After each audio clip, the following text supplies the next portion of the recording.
Nessun ritorno in classe fino al 1° febbraio. 117.000 studenti e 18.000 tra docenti e personale amministrativo delle scuole superiori del Veneto continueranno a svolgere le attività a distanza. È un sacrificio.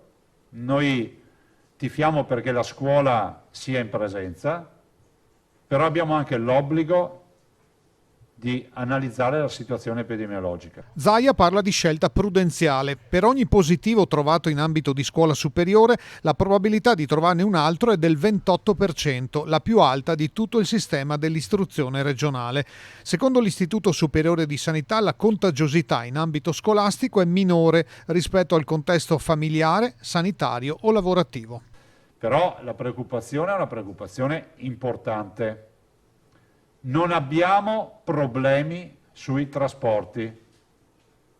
Che sia chiaro che con le prefetture si è fatto un ottimo lavoro, siamo pronti per una programmazione e un servizio al 75%.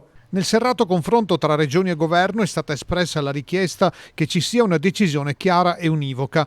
C'è preoccupazione per la situazione generale, dato che l'epidemia in Italia è in ritardo di un paio di settimane rispetto all'Europa e che ci sono in circolazione varianti del virus più contagiose. Come Veneto abbiamo una situazione atipica, perché intanto vi ricordo che ad oggi sono 15 giorni di restrizioni.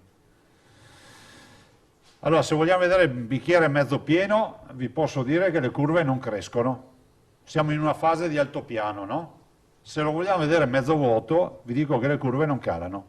Lo stesso vale per i ricoveri, perché la quantità dei dimessi viene compensata da nuovi ingressi.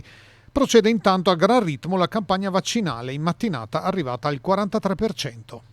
Questo sta a significare l'efficienza della nostra macchina vaccinale, cioè noi siamo partiti, stiamo raggiungendo la velocità di crociera e considerate che facciamo vaccinazioni fino alle 10:30 di sera e considerate che avere fatto il 43% sostanzialmente in 2 giorni ci permette oggi, sperando che arrivino le 38.000 dosi settimanali perché arrivano il lunedì, di dire che questa settimana noi avremo somministrato 70.000 vaccini.